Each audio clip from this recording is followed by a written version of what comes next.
speaker is Peter Carayiannis of Conduit Law. He runs a law firm out of Toronto, Canada, and that he'll tell you a lot about. But one of the reasons we invited him is his law firm was the only small law firm in the world to be nominated as an innovative law firm by the Financial Times, the premier economic newspaper out of England. And they came all the way over to North America just to invite him to talk about his law firm, and we've invited him to tell you a little bit about it as well. So Peter, I'm going to hand the clicker to you, and we'll jump right to you. Thank you very much. Thank you, Joshua, and thank you to Clio for hosting this event. This is fantastic. I was here last year. I truly believe it's probably the premier law conference of its type, and I was very pleased to come here today. I'd also like to thank Clio for arranging the weather, because it's a beautiful October day in Chicago. I'm going to speak for just a few minutes a little bit about Conduit Law, what we do and how we do it, just to set up the conversation and the broader discussion with my co-panelists here.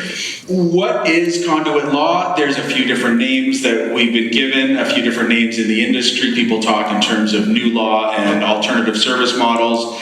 What we like to say we offer is a dispersed law firm. Now, Conduit Law was founded in 2012. We're based in Toronto. We service clients nationally, ranging from Fortune 500 companies in Canada, brand names. We act for a few banks. We act for an airline. We also act for a number of Canadian subsidiaries of U.S. parent companies who like our model. What we principally do is we embed business lawyers as on-demand in-house counsel. Now, to give you a bit of my background, I used to work with one of the national law firms in Canada, 600 lawyers, offices across the country, and I left that firm with an idea that I could work in a different way, that I could embed myself as an in-house lawyer, acting on demand and servicing my clients. They tended to be small to mid-sized enterprises. That was 2004, and the technology that enabled me to do that was, at the time, a BlackBerry and a laptop. But I was on my own. Some people called me a freelance lawyer. My mom liked to think of me as a gypsy lawyer. She also tried to sell me to the gypsies a few times when I was younger. But what I would do is I would go from client to client. One day, Mondays with one client, Tuesdays with another client, but always be interacting with them, always be in communication with them, and always be able to communicate with my clients' clients. People started to ask me if they could work with me, if we could join together. But in 04, 05, 06, 07, in that time frame, there really wasn't something that we could do together. There wasn't a way that we could join, and there wasn't a technological background for us to do that.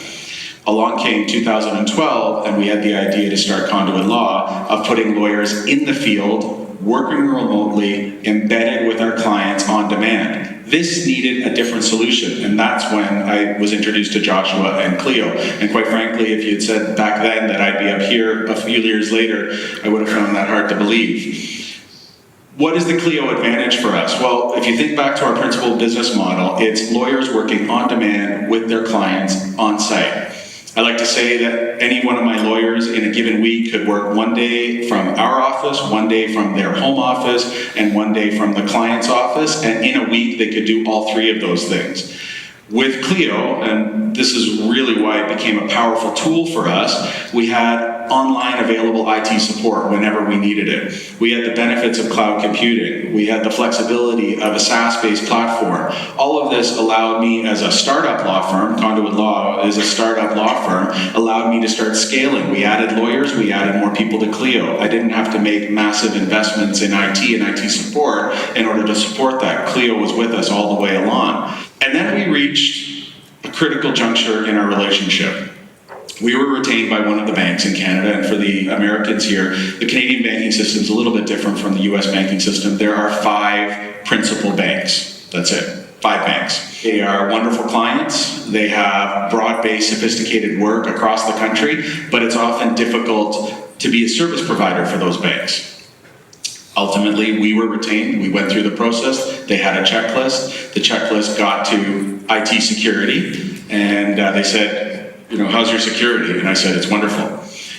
I'm not the IT guy at Conduit Law. But I told them that I would connect them with our IT people, I would connect them with Clio, I would open the doors entirely to how Conduit operates its business. And then to be quite honest, within the confines of this room right now, I said a little prayer. Because it was early in the days of our relationship with Clio. Everything else had been successful. Everything else had worked perfectly. Everything else was what I wanted Clio to be. 2 days later, we got an email from the head of IT at the bank, 3 words, good to go. Good to go. I called Joshua, I said, thank you, we're ready to roll. The bank had audited our IT platform, they had audited Clio, and they told us that it met their level of security. And as I said, there's only 5 banks in Canada, so it's a pretty sophisticated platform. So this is how we use Clio. We have lawyers dispersed throughout the city. We have clients across Canada. Our lawyers work in and out of our offices, in and out of our clients' offices. They have full-time contact at all times with the digital spine or Conduit Law. That's us. If you'd like to follow us, please do. Conduit Law on Twitter, and you can email me. I'll be here for the next 2 days, happy to answer any questions, but feel free to email me as well. Thank you, Peter. So next up is David Sparks, and people probably know David because he's been a successful technology blogger for a long time as well as an attorney. Not only has he evaluated technology on behalf of lawyers for a long time, but he decided to make a major change in the way he practices law just about a year ago. So we invited David to come and talk a little bit about this new direction that he's taking his practice and how he's integrating technology into it. Everybody, thank you for coming to Clio. I'm really excited to be here. I've been to a lot of legal conferences. This is not like any I've ever been before, and I'm really looking forward to it. I'm from California. I got my legal training on the Jungle Cruise. If you want to learn how to handle a jury, get stuck on a boat with 20 people who don't want to be there for 30 minutes and see what you do. But I'm also a lawyer. I've been practicing 20 years. I'm a small business attorney. I represent a lot of small to medium-sized companies with their corporate matters. I do some litigation too. I started out as a litigator. I've kind of transitioned to more of a transactional attorney. For most of my clients, that's me. My clients are like software developers, they own restaurants, they don't own those kinds of organizations. I'm also a geek. I started out on one of these Atari computers years ago. Didn't even have a keyboard. It had this mesh thing you had to press on. It was really rough. I think it had 4K of memory, and then I moved on with that. Now I have a blog, so in addition to being a lawyer, I am a tech blogger, and I've written a few books along the way, which is kind of fun. And I also have a podcast that's very popular. In fact, our podcast regularly has stadium-sized listenership, which is kind of bananas. But I'm a nerd, and so when you think about that, how do you combine the fact that you're a lawyer and a nerd? And that's something that we should all think about. I think the fact that you guys here make you at least honorary nerds because you're sitting here talking about technology. I mean, most lawyers are averse to it. They're afraid of it. They don't want to use it. And for a lot of people, legal technology is a chalkboard. And I saw that when I was trying a lot of cases, I'd go in and people would get up with a whiteboard or something and they'd draw a picture and it didn't make any sense. Really boring for the audience. I like to think of technology for me as bringing sharks with lasers to the meetings. Because that's what it does. I mean, if you are good at this stuff, you can become more than you are. As Josh was mentioning, I left my firm earlier this year. I went out solo. I've doubled my client base since I left. And it's all using the technology to be bigger than a solo attorney traditionally is. Clio's a huge part of that for me. It's been a great service. I've been really happy with it. What I'd like to talk about as we get to the panel today is some of the stuff I've been doing, because you can really harness technology to automate things, to make things happen a lot faster. And I think that's one of the reasons we're all here today, really, is to kind of help everybody out with that. So hopefully you'll get a few tips today. I look forward to speaking with you. Thank you very much. We've got one last speaker to introduce herself, and we're very lucky to have Shantelle Argyle here. Shantelle Argyle has just been named one of the American Bar Association's legal rebels because she's pioneering a new type of law firm, one that I'm not going to hopefully spoil it too much, but focuses on access to justice in a way that hasn't been handled before. So I'd like to invite her to come and tell us a little bit about her firm.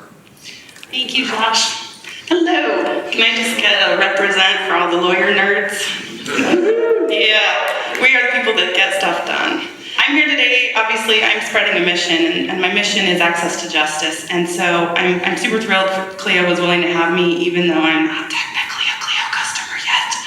I learned the hard way that lawyers are not known to be great business people. And so I've figured out a way to run a business, to form a new business model that lets me serve the people that I want to serve. And the people I want to serve are modest means clients, those who are just above qualifying for pro bono services, but can't afford to pay a few $100 an hour for an attorney. So part of the mission is we have to change. We're recognizing that the market's changed, clients have changed, we're seeing less clients come through the door. You've got the Home Depot personality type who goes and tries to represent themselves, and then a year later comes to you to fix their divorce decree or file an order to show cause because it wasn't workable for them.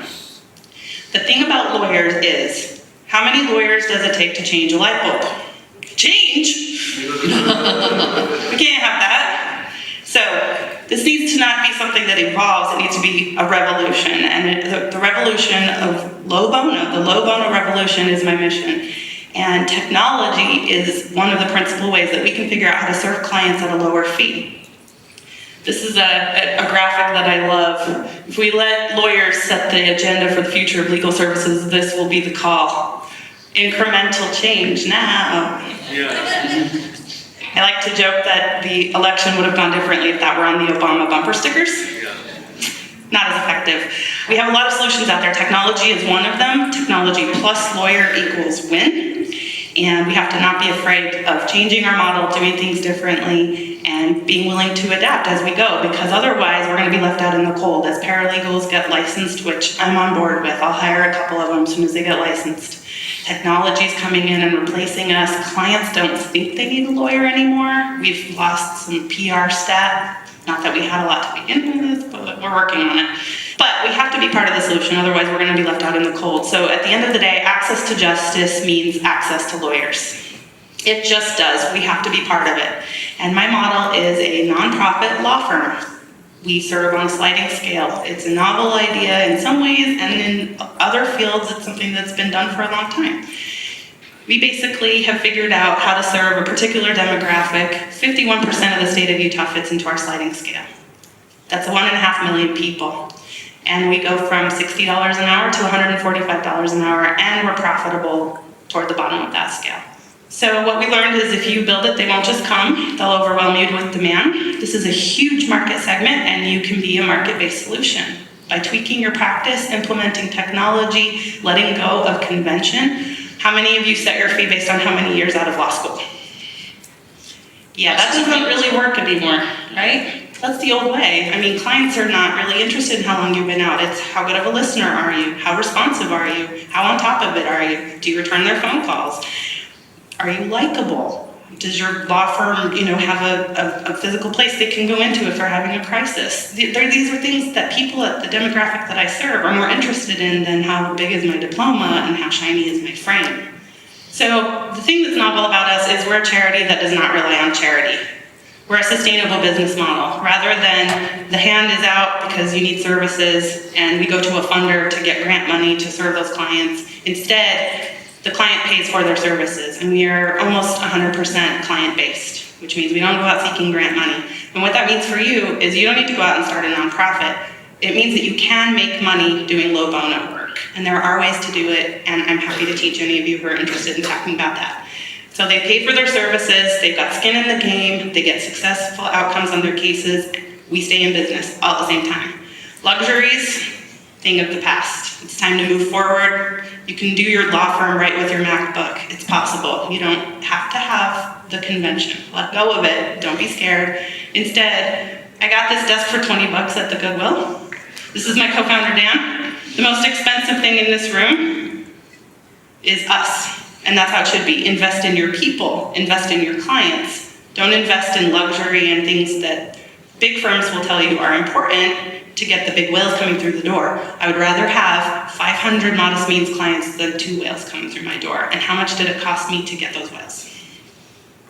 I'm going to skip through this because I'm taking up way too much time, but I will say that metrics and the ability to measure your performance, something that Clio is continuing to improve upon and add new features, connection to social media, being able to have real-time feedback to your clients after a hearing is over and you've rescheduled for a new hearing, they immediately get a contact from you. These are ways that we can do customer service in a way that's never been done before in the law. So maybe rather than going down to Home Depot, getting the cement and then ending up with cracks in their driveway, they do it right the first time. They come to you, an expert, they can afford to pay you, and they trust your judgment, and they're satisfied, and they no longer perceive lawyers as somebody taking advantage of them. It's a revolution, and you can get on board, take advantage of this new market that we're living in. Access to justice requires sustainable business models, lawyer-based solution, basically find a way to be part of the solution and join me on the revolution. Thanks. Thank you. So now we're going to do some guided questions just to learn a little bit more about their firms and how they're similar and how they're different, and then we'll be taking questions from the audience. So my first question for the panel is, other than Clio, what other technologies do you guys use? And we'll start with you, Peter. Well, Clio is the principal digital background for us, so we like to say that we're entirely technologically agnostic. Clearly, we need to be able to communicate with our clients, and so we want to make sure that that integrates. I'll tell you what we started using, although at this point for non-client facing communications, is Slack. Oh, yeah. And we're using it for side projects right now. We're experimenting with it, and it's been very, very successful in one project in particular for team-based communications internally. We're not ready to roll that out yet for the client side, but it's something that I'm investigating actively, and I'm really excited about it. If you haven't tried out Slack, I strongly recommend you check it out. So Slack is, it's like a chat program that allows you to set up rooms that can be based by project or by case. That's right. Yep. So and then invite the people on that case to come in and talk together. So who here gets at least 50 emails a day? Who here gets at least 100 emails a day? Who here typically gets 150 emails a day? Who here resents every single minute after bedtime that they have to do to clean out their inbox because we're obsessed about our inbox and we don't feel like we can go to bed without answering every single mail? This is what brought us to Slack. Slack is this team-based communication platform that really works well. You can organize it in a way that works nicely for you. It could be case-based, it could be project-based, it could be who's organizing the team Thanksgiving party, whatever the case may be. And the communications are all inside of that portal, if you will, archivable, searchable, and so the stuff that you don't need to know about, if you don't need to know about the Thanksgiving project, you don't need to be on that channel. The stuff that you do need to know about, you can be right there. It's not cluttering up your inbox. Your clients are still going to come through your inbox, but the reply to all messages that are real efficiency killers, and frankly, in my case, soul destroying, start to just fall apart. But we're like I said, we haven't rolled it out for clients yet, but we're experimenting with it. That's very interesting. Yeah. And there's actually a similar function out there that integrates with Clio called Thread KM, very similar to Slack, but focused on the legal marketplace and plugs right into Clio. So David, what's your favorite piece of technology? I would give a +1 to Slack. It's really a great service, and a lot of my clients are technology companies, so they really already are on board with Slack. So one of the things I do is I have Slack channels set up for some of my specific clients, especially the ones that are overseas, so it makes it really easy to communicate at any time. Like I said in my slides, I'm kind of a geek, so I'm always looking for new solutions. I have a lot of software on the Mac and iOS that I use for this, and project planning, and I just bring a lot of weight to bear on this stuff. I want to present to the clients. I want to be, on top of things, and the software is my secret weapon. One service I would recommend that is really fantastic, and it solves Peter's problem for email as well, is called SaneBox, and it's a company, I believe they are on the out of Massachusetts, but it's a web service that you hook up with them, and it looks at the header and the sender of your email. That may become an issue with some people. I think it's fine with the California rules. And so they look at, for every email coming in my box, they see what the subject line is and who it's from. And from there, they do sorting for you. So like all the advertisements that by National Geographic get sent to a folder that says news, and email from people that aren't that important gets sent to what they call a later email box. So it solves the problem. Instead of waking up with 150 emails in your inbox, you'll see 3 or 4, and it'll be the 3 or 4 that you absolutely must reply to, and the rest of them are sorted for you. In addition, there's so much more. When I send an email, to Josh and say, hey, when did you need those slides by again? And because I gave it to him last night. And I can blind copy that to 1 week at sanebox.com, and if Josh doesn't reply to me in 1 week, I get a reminder. So it's a great tool when you're contacting clients. You want to make sure they remind you. They've got a thing called the black hole. If you put an email in there, you'll never get an email from that person again, which is quite delicious. There's just a whole bunch of stuff you can do to pay for service, but I found them really top notch, and they really helped me streamline the email portion of my practice. So that's SaneBox, SANE? BOX, one word. Excellent. And Shantelle, your favorite alternative piece of technology? So, I mean, I'm not here to promote any particular brand, except for this one, but I will say that we built our own solution, and so it's Microsoft Access based. Obviously, Microsoft Access, I'm not going to stand up right now and say is the greatest thing ever, but what I will say is that the data points that we've chosen to track, that's really what it's more about. And so, there are a lot of solutions out there that can take a look at things, and for us, getting paid when you're dealing with lower demographic is a problem. You're gonna have a lot of collections issues and things like that. And so my favorite thing is that this thing that we've built in-house, which we'll have available if we switch to a cloud-based solution, is I can tell you the average number of hours it takes me to work on a custody case. I can tell you that it's between 9 and 12 for all of our domestic cases. And so then we build policies around those metrics, and anything that generates statistics for me so that I can make good business decisions, that's my favorite piece of technology. And sometimes it's Excel, and we run statistics, and it's really just kind of minor, and we're a nonprofit, so we're not spending thousands of dollars on technology, open source all the way. But for me, figuring out a way to run a business a little better and coming across a new piece of technology, of which even just today I've learned about several things that I want to follow up on. Really for me, it's what does that represent? What problem is it going to solve? And so for me right now, Microsoft Access, because we're married to it and we can't get out yet, is my favorite thing, because I can tell you that if I get a 10-hour retainer up front, I know that I've met my costs for that case, and if the client can't replenish their retainer, I can get through most of their case because I have those statistics merely from a paralegal entering some basic information and the attorneys tracking their time. So how many people are using Matter Budgets and Clio to estimate their time? We have some hands. I see a couple, yeah. So there are data points that you can point out Clio for that exact same thing. So I'm going to flip the question now. Rather than being your favorite piece of technology, what technology are you using that is your client's favorite piece of technology? Something that makes you look good to them. Peter? Yeah, I don't know if I have a technology. I'm not. The one thing that we do that has differentiated us in the marketplace, to be quite honest, has been we collect stats, we collect data inside of Clio, we collect data outside of Clio. Some of that is manual, and to be honest, the more we can automate, every day that we automate is a good day for us. But the reason we do it is that we generate monthly and quarterly reports for clients depending on their needs. Best compliment I got from one of these clients was, I never read your invoices, the dockets, I just pay your bill, because I know your fill-in-the-blank monthly or quarterly report is coming in. The quarterly report becomes a way for us to speak to the client and tell them what we've done over the course of a quarter. So remember, our principal work is working as embedded in-house counsel on demand. So what we're able to do, and part of it is through Clio, part of it is through wrestling with Excel and then putting it into a format that people really latch onto, is to generate a 3-page, never more than 3-page report to the client with never more than 6 charts and 6 paragraphs. So we can tell them the hours are trending this way, the hours are trending that way, the volume of work that we've done looks like this, the volume of work that we have to do looks like that. And that's been something we've been able, when pre-Clio, that was something that was unbelievably labor intensive. It was truly sort of a day or two in the month for me,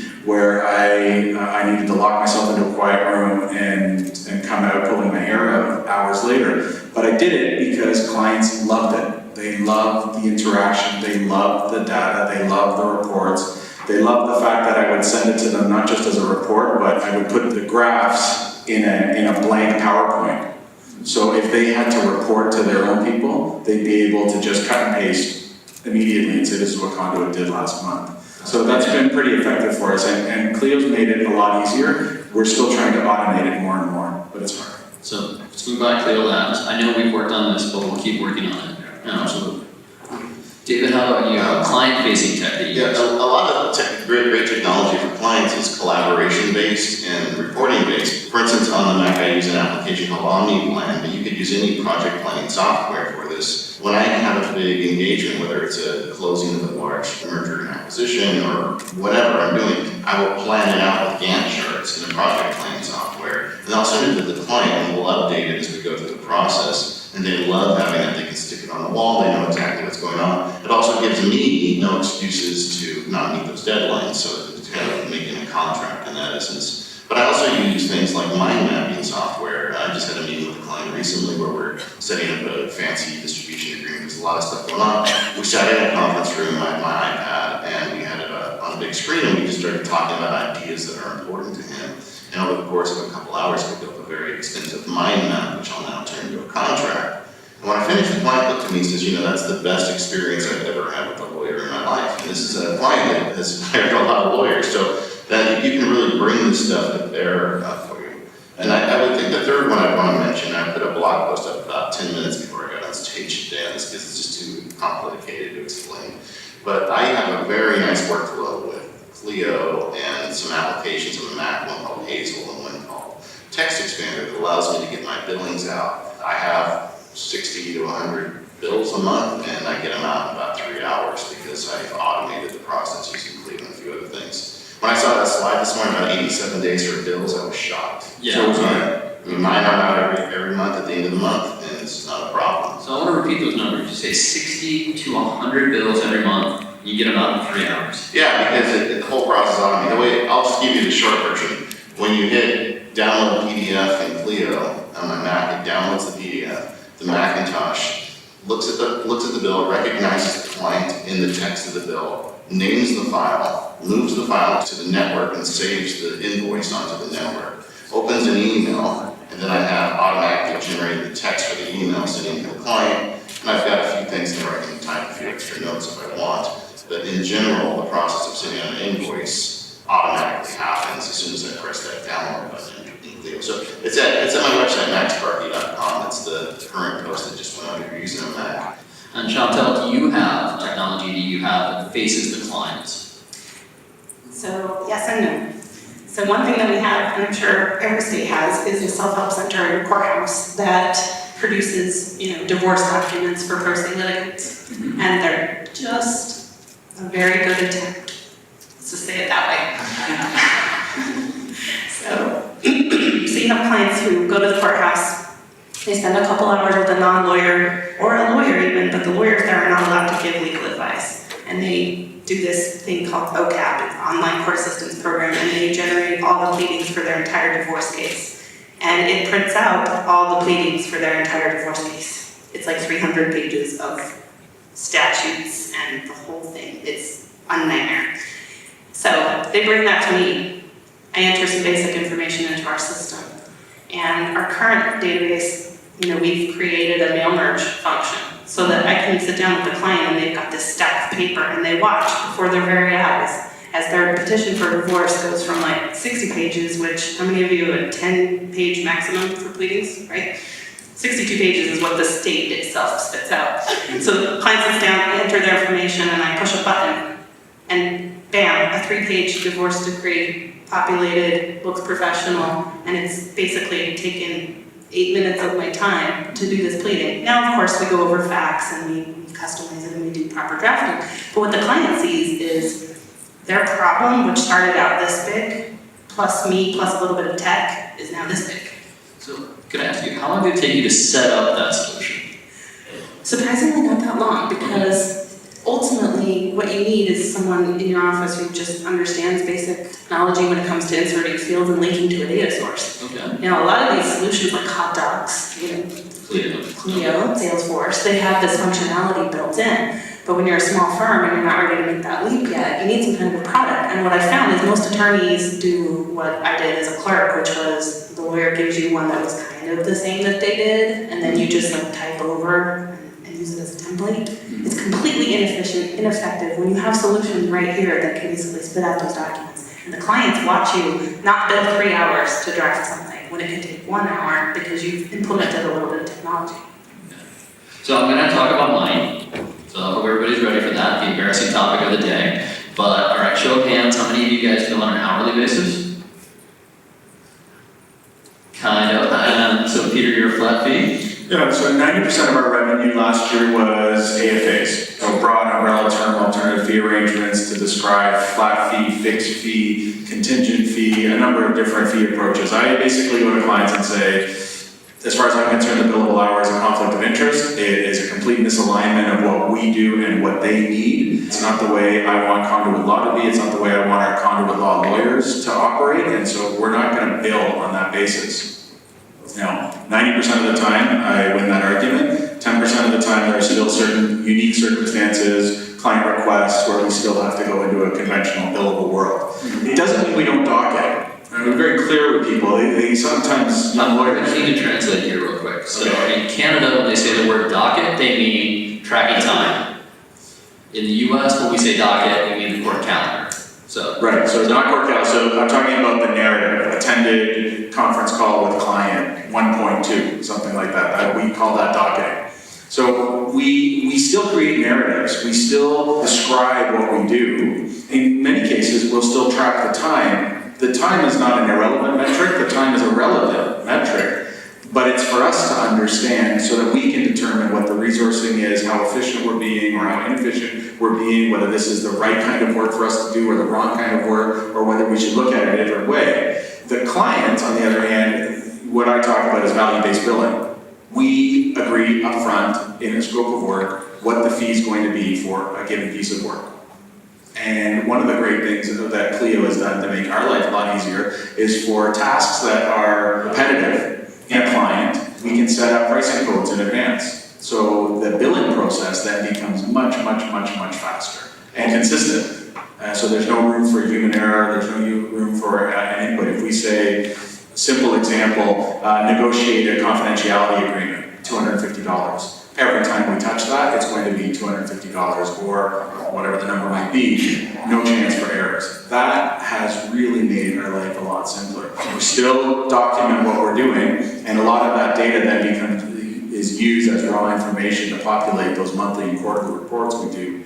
But the billing is there, and breaking away from the billable hour has been tremendously liberating, and it liberates lawyers from the idea that they have to be here with a timer on. It liberates clients. A lot of our work is done on a fixed fee monthly engagement where the client has paid us for the work. What that means is the client now has an active incentive to use up the time, which means they're talking to us more often, which means we can be more proactive because the dialogue is better. They're not saying, I don't want to talk to that lawyer because I'm going to get a 0.1 invoice come back at me. yeah. So for the guys who do hourly billing, are you pulling in retainers? Shantelle, you talked about it. Yeah, so we have a retainer that's based on getting as much of their case complete as possible. And I know 10 hours sounds like not very much, but we have an efficient billing procedure as well. And we try to, because we have so many things, as templates, we can keep the amount of time down. For us, because we're a nonprofit, the billable hour makes sense for us because as a nonprofit that's charging money, which is kind of a novel concept in law, you need to be prepared to show your work. Yeah. And legal aid in town, they don't even track their time at all because their grants are based on outcomes. They're not based on how efficient you were. So it's not something that's a metric they consider important. For us, the clients want to know. They want to see the 0.1s because they're living and dying by that little bit of money. In my case, a 0.1 at the bottom is $6. $6 to them is make or break. So they want to know that they can speak to me and that they're going to see a detailed blog or a narrative as to what work we've done. And how about you, David? How are you handling fees with your clients? When I was a young attorney, someone said, if you think about the case when you're in the shower, you're supposed to bill for it. I think that's the standard speech, which always seemed kind of creepy to me. I was never a big fan of that. One of the reasons I went on my own was so I could try and practice a lot differently. And like Peter, my transactions, after you do this stuff 20 years, you get a pretty good idea how long it's going to take to do something. So with all the transaction work I do with my clients, a flat fee that we agree to ahead of time. And the speech I always give clients, I say, look, this is really, I think, the best way to do it. That way, when we're on the phone, you don't have to look at your watch. And you can just see kind of the tension release. And as a lawyer, it allows me to do a better job because they give me more information, they're willing to talk longer.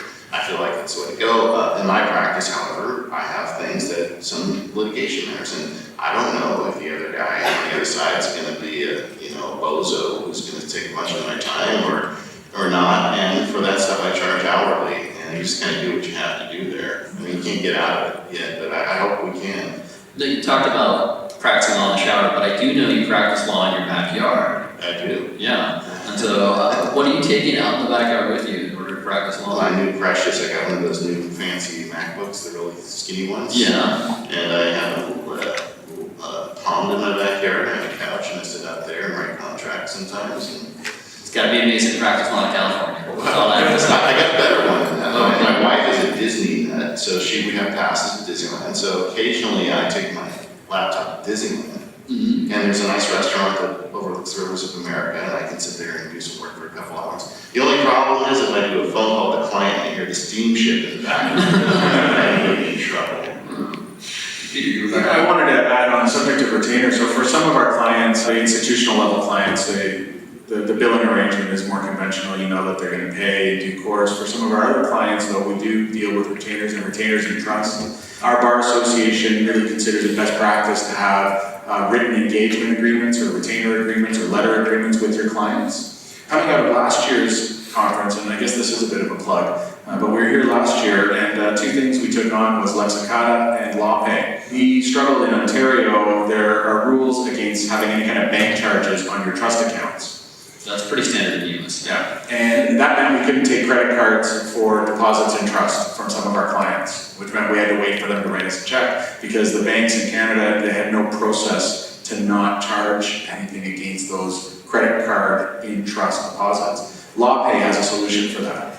And Lexicata has an automated solution that allows us to put in a retainer agreement, pure standard Conduit terms, and then schedule a scope of work, which we can customize to each client. We can kind of do that now, we can kind of do that in minutes to an hour. We sort of know what it is. And all of that can go out to a client, standard terms and conditions, scope of work. They can sign it digitally, and then they click on a link that takes them to the LawPay site, and they can provide us a deposit in trust, and we'll see that typically within the business day or early the next day. Some of our clients have said that's the easiest way I've ever hired a lawyer, and we like to hear things like that. Lexicata and LawPay are both here. I think they're both up on the second floor. So when you're going to sessions there, go ahead and have a chat with them. They're some of our great integration partners. There was a case, right, just to finish it, the Law Society, our bar association said get a retainer agreement. So we want to adhere to those best practices. We want to know what we're going to do for our clients, and we want our clients to know what we're not going to do, what's outside the scope. But sending letters and scanning them, faxing them, and emailing them, and getting them signed back was hard, and Lexicata made it easy. So I'm going to tackle one more topic before we start taking questions from the audience, and that's about finding and retaining clients. So we have really kind of a diverse set of clients out here. So we've got the low volume marketplace, we've got the small business place, and now we've got, quite frankly, Fortune 500 companies being serviced by Conduit Law. So this is all across the gamut. How do you guys go about either finding or retaining new clients? How did the word get out, and how are people getting back to you? So I find that our most effective, marketing campaign as far as ROI is Facebook. Really? We got our very first client off of Facebook. I can go on there, for example, like July this year, I said, back to school can be a really stressful time when you're in a custody dispute. Contact us now rather than deal with it the first week of school, Mm-hmm. And I put $20 in to promote the post, and I said, I want this demographic. I want, men and women between this age and with these interests. And I chose some interests which were highly stereotypical of people that might be in a custody dispute, like particular sports fans or, NASCAR lovers or whatever, as an experiment. We're going to get angry letters about that.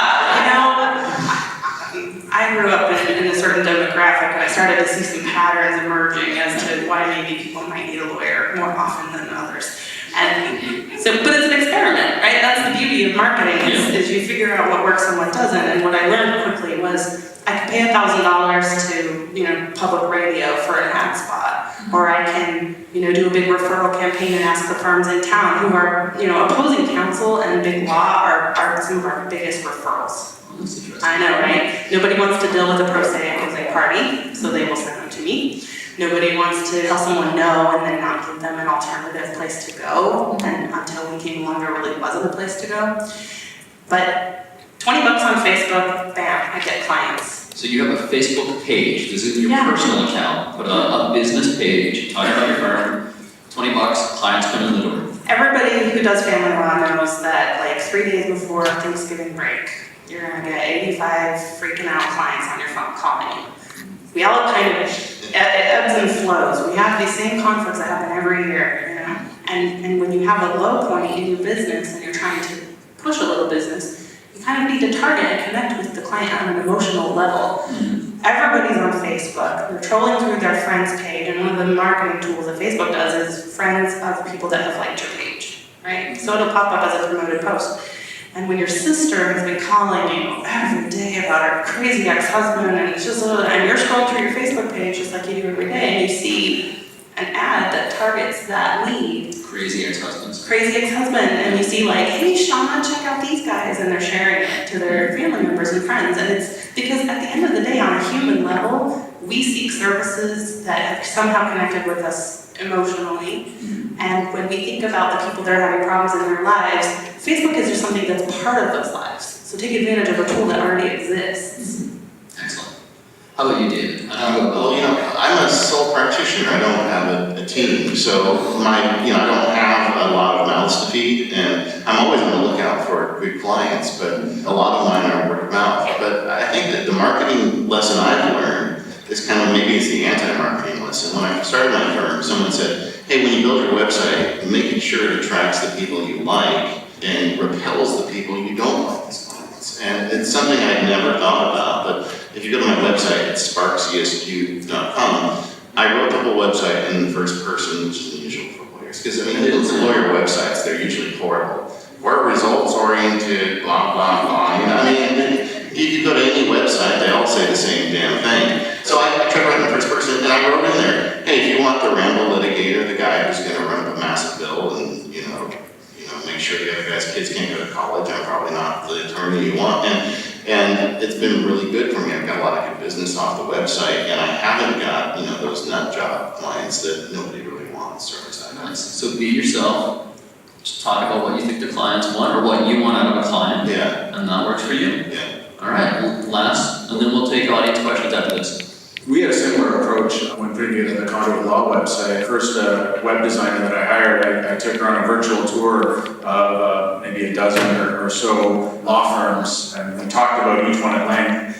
And she said, so what about those did you like? And I said, if you come back to me with anything that looks like any of those things, you're fired.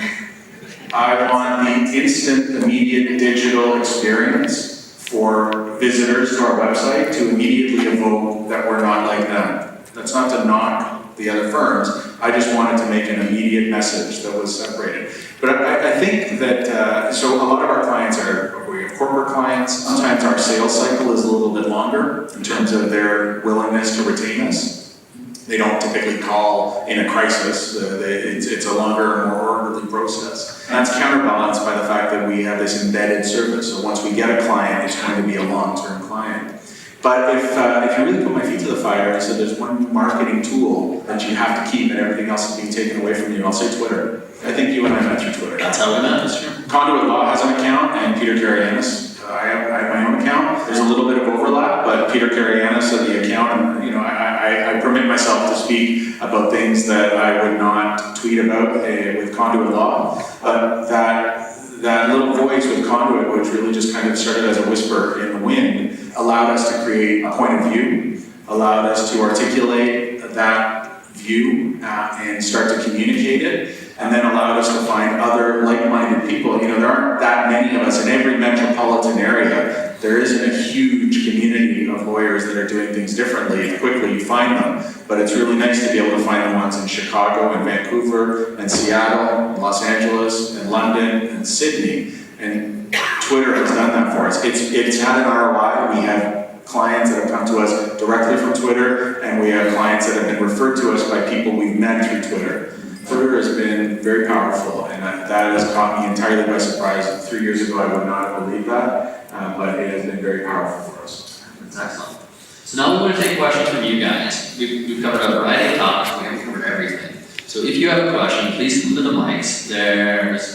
Are the stands up there, like right in the middle? And Beth, my teammate, also has a mic who can come to you. So Shantelle, you mentioned you have an estimate. If you cover 10 hours, you can get most of your costs covered. Do you have a duration calculated for your domestic cases? And then for everybody, if we do learn this duration of 6 months, how would you go about calculating a fixed monthly payment from that? Would you time it out when you expect work to end? Would you let it have a little bit of a tail? Would you still take a security deposit to the retainer? If you could comment on that, I appreciate it. Sure, thank you. Yeah, that's a great question. So many metrics that we can pull out. So I can tell you, not off the top of my head, but come see me after and I'll remote in and show you the average number of days that a particular matter will take. And I think the most we've ever billed any client is about $3,500 ever in 2 years of business. So, costs are low. But I can tell you those numbers because we track them. And the data is everything. Data is everything. So you get your upfront retainer, you hope that will do the bulk of the case, but I have a few rules that I find if you want to serve lower and middle income clients will serve you well. Number one, you talk about money with the client with every single interaction. Now that is scary to those who don't enjoy talking about money, but you have to get over it because at the end of the day, how many of you will text your spouse on their way home to pick up something from the store? Right? Can you get a loaf of bread, honey? Great. What kind? Well, there's a red one and a blue one. Well, do you want the red one or the blue one? One's cracked, one's whole wheat, whatever. 15 text messages later. Now imagine it's a 0.1 for every one of those text messages because we're used to that back and forth, back and forth, back and forth. A client in a crisis is not thinking to themselves, that's $100, that's $100, that's $100, or however much your rate is. God, I hope it's not $1,000 an hour, we'll have words. But you can figure out early on what kind of client they're going to be, and you build a plan for them. So they always are up to speed as to where their trust balance is. You make a budget for them. Your opposing party, I'm really sorry to say, is someone who's very high need and is going to file a lot of things, and I'm going to have to respond to them. I need you to deposit 2 hours into your trust every month. Build it into your budget, make a plan. You build a case plan for them. It's much like a treatment plan in a clinic. You walk in, they say, okay, we're going to put you on this medication, we're going to try it for 6 months, we're going to see how it goes, we're going to adjust it. They come in, I say, we're going to do a parenting, modification of custody, we're going to do these 3 steps, I break up the case into pieces. Your 10 hours should get you through mediation. After that, I need you to plan on another 4 hours for this type of hearing, and you just kind of keep them apprised of it. The monthly statement at the end of the month for this type of demographic does not work. They need to be part of the process, part of the plan. So treat it as a team approach and always talk about the money and don't be scared. So that actually sounds very similar to what Peter is talking about with his clients as well, though. So different demographics, but a similar approach. You may not necessarily be talking about the money, but you are talking about the process the whole way. Yeah, and we're very upfront about it. And a lot of, in some cases, clients have balked at the onboarding process. Why is this taking so long? Why can't you just do the work? Well, because I want to know what you want me to do so that I can figure out what you want me to do, then I can figure out how to do it, then I can try and get the right resources on it and figure out how to charge you. Well, can't you just start the timer like everybody else? No, because that's not what I want to do.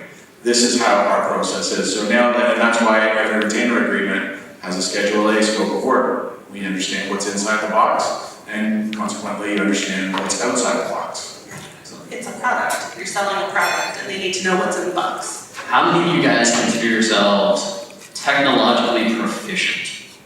You all have some really in-depth solutions, some processes that you've built. Are any of you trained in computers?